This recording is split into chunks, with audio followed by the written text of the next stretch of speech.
No więc niektórzy tęsknili, a niektórzy mają dość, ale bez względu na to wraca.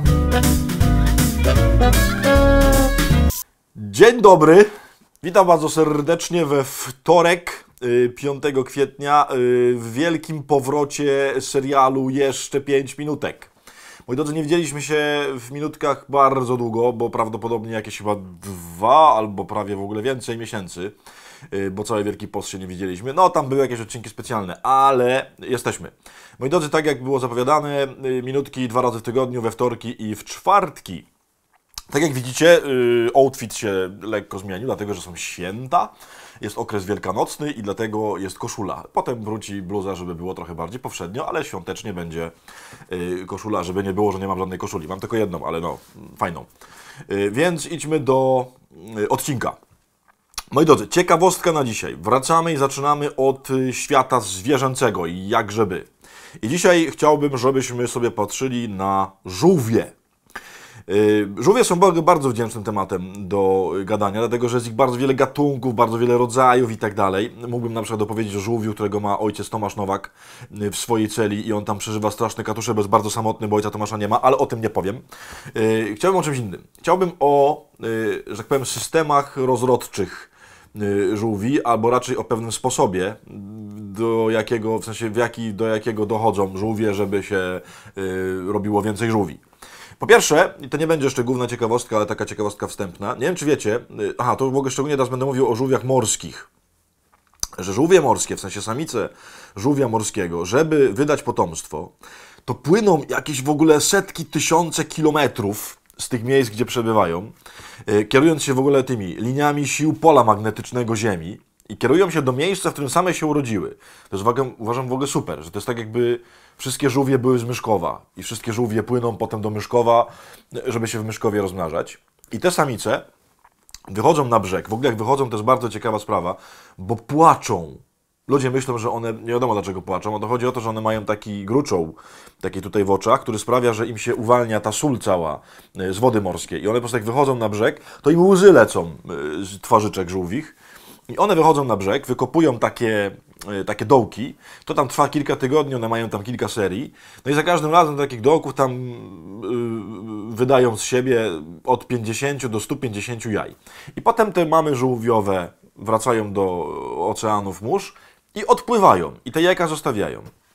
I co jest najfajniejsze, że te jajka są tam w tej ziemi zakopane jakieś tam chyba 2 miesiące, no i potem się wykluwają. I jest bardzo w ogóle fajne, bo jak te żółwie tam w sensie są w tych jajkach, to jakby to, czy będzie chłopczyk, czy dziewczynka, to zależy od tego, jak słońce grzało. To jest bardzo ciekawe. Jest taka tam granica 29,9 stopnia. Jeżeli było zimniej, to się chłopczyk robi, w sensie wtedy się wykluwa. A jak było cieplej, powyżej 29,9 stopnia, to się dziewczynka wykluwa. Czyli dziewczynki lubią, jak jest ciepło, chłopcy lubią, jak jest zimno. I tak się robią żółwie, że są chłopcy i dziewczynki. Ale jak się już tam wyklują z tych jajek, to jest w ogóle strasznie fajne, bo one wtedy wszystkie, ich tam są tysiące, nie? Bo tych mam tam dużo było. I tysiące takich małych żółwików tak zapierdziela po tej plaży, w sensie jak najszybciej do wody, dlatego że tam już się czają, bo o tym doskonale wiedzą, jakieś tam ptaki, drapieżniki i tak dalej, bo wiedzą, że żółwie się wyklują, no i jest po prostu wielkie polowanie. Więc wszystkie żółwie lecą do wody, żeby przynajmniej niektóre ocalały. Jak do wody już padną, to są wolne od tego niebezpieczeństwa z brzegu, ale robi się gorzej, bo wtedy są przyczajone w wodzie. To jest w ogóle jakiś masakra, to jest jakiś Armagedon, ten poród tych żółwi. To w wodzie są już przyczajone wszystkie drapieżniki i one się te żółwie w takie kupy wielkie zbierają, żeby tylko zeżarło wszystko dookoła i tylko ten środek w ogóle przeżywa. I okazuje się, że z tych tam po prostu setek tysięcy tych żółwi to jakieś tam chyba 5% w ogóle przeżywa i staje się dorosła. Ale nie o tym jest ciekawostka. To tak mówiłem, żeby mówić, żeby trochę odcinka minęło. Ciekawostka jest inna. Otóż nie wiem, czy wiecie, w jaki sposób dochodzi w ogóle do zapłodnienia. W sensie, jak to się dzieje, że żółwiowa mama się z żółwiowym tatą spotykają. Otóż jest konkurs. I to jest w ogóle, uważam, najbardziej super ciekawostka o żółwiach. Otóż jest konkurs. Samce próbują zaimponować samicom. I imponacja polega na tym, imponowanie polega na tym, że wystawiają głowy do góry, w takim sensie żółwie stoją i wyciągają te swoje głowy i który najwyżej wyciągnie głowę tak do góry, to ten jest najbardziej taki męski. W sensie tak uważają panie żółwiowe. Ja sobie w ogóle to wyobrażam w taki sposób, że jest takie biurko, siedzą panie żółwiowe, mają takie te 1, 2, 3, 4, 5, nie? Takie tabliczki, a tam goście stoją i te głowy do góry wyciągają. No, o, Gienek wyciągnął najwyżej, to Gienek idzie dla Grażynki, nie? I słuchajcie, powaga, nie żartuję teraz. Żółwie mają po prostu system zalotów, który polega na wyciąganiu głowy. I który wyciągnie najwyżej, ten jest najbardziej męsko-żółwi. I to jest, uważam, super ciekawostka. Dlaczego? Dzisiejszy cytat to jest cytat z historii Saula, czyli króla izraelskiego, tego, który poprzedził Dawida. Cytat brzmi mniej więcej tak, zaraz go zobaczycie.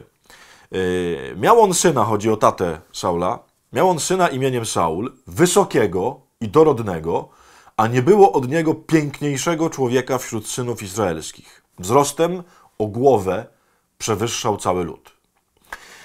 To był jeden z powodów, dla którego uważano, że Saul jest niezwykłym człowiekiem, dlatego że był bardzo wysoki i miał głowę ponad wszystkich innych. Moi drodzy, jak to przełożyć duchowo? Bo oczywiście nie chodzi o to, że kto jest wyższy, to ten jest lepszy. Nie.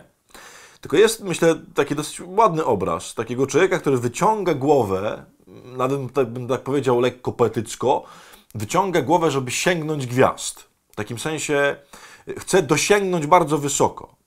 I to sprawia, kiedy człowiek ma taką głowę ponad wszystko, ale mówię nie w tym sensie, że jest wysoki, tylko w tym sensie, że sięga bardzo wysoko, że jak mówi Księga Samuela, Księga Samuela, to jest wtedy najpiękniejszy człowiek spośród synów ludzkich. Moi kochani, dlaczego o tym mówię? Ten pierwszy odcinek po przerwie, kiedy wracamy z minutkami, kiedy są ciekawostki, kiedy jest okres wielkanocny też, bo to się bardzo wiąże z tym. To jest odcinek, który chciałbym was strasznie zachęcić, żebyście sięgali wysoko. I nie chodzi mi tu o żadną ambicję chorą, o żadną pychę, o żadne nie wiadomo jakie tam myślenie o sobie, tylko słuchajcie, jesteśmy w okresie wielkanocnym, kiedy Chrystus wstał i kiedy mówi powstańcie.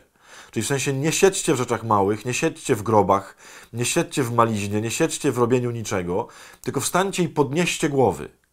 W sensie podnieście, bo jesteście stworzeni do rzeczy wielkich, bo was odkupiłem, bo was zbawiłem. Jeżeli ktoś minął już tydzień, kochani, od Wielkanocy, skończyła się już oktawa i teraz mamy regularny okres wielkanocny. I to jest okres w kościele, żeby stać. Nie wiem, czy zauważyliście na przykład, jak się chodzi na różne nabożeństwa i tak dalej, to Kościół na przykład nawet w okresie wielkanocnym stoi przed Najświętszym Sakramentem. To jest bardzo ciekawe, że w okresie wielkanocnym zasadniczo się nie klęka. Nie dlatego, żeby nie oddawać szacunku Panu Jezusowi, tylko stoimy. W sensie to ma nam pokazać postawę wyprostowaną, czyli postawę ludzi, którzy wstali z grobów, którzy żyją naprawdę. I kochani, te żółwie, jak sobie o nich przeczytałem, te chłopy żółwiowe, które tam stoją i wyciągają tę głowę, oni jakby pokazują swoim kobietom, my mamy wielkie rzeczy do zrobienia, my będziemy wielkimi ojcami żółwimi. I dokładnie o to by chodziło. To jest oczywiście przestroga, dlatego że Saul skończył bardzo źle.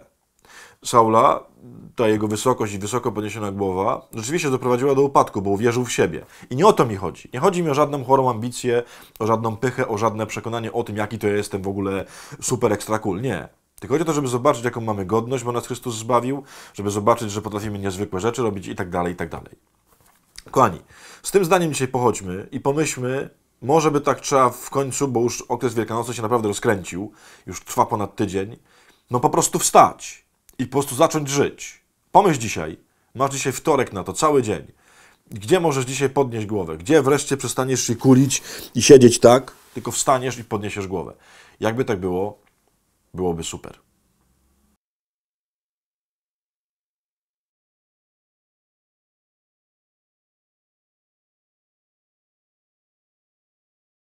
No, nie no, bo w ogóle to jest tak trochę smutno, dlatego że nie ma...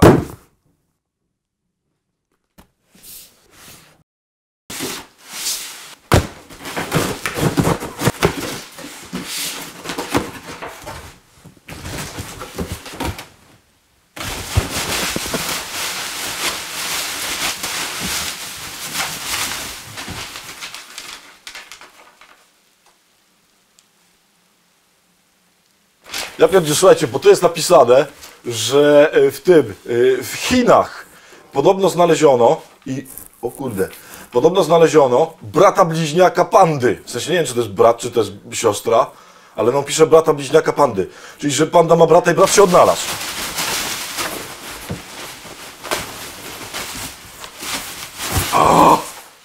Jest pandzia! Jest pandzia! Słuchajcie, bo ja chciałem na końcu tego odcinka w ogóle powiedzieć, że jest taki żółw, on się nazywa Samotny George. On żyje na takiej wyspie na Galapagos i to jest ostatni żółw z jakiegoś tam gatunku, w sensie nie ma już żadnego innego. Nazywają go Samotny George, dlatego że on będzie sam już do końca życia. bo nie ma żadnej pani, z którą mógłby cokolwiek zrobić, więc gatunek się nie przedłuży. Nie ma z kim przedłużyć gatunku. Jak George umrze, to umrze ten. I ja myślałem, że ja będę taki samotny George już do końca życia, a okazało się, że przysłali brata, bliźniaka, czy siostrę bliźniaczka, ale chyba brata, no mówią, że brata, Pandzi. Więc będzie Pandzia w 5 minutkach dalej. Ale super.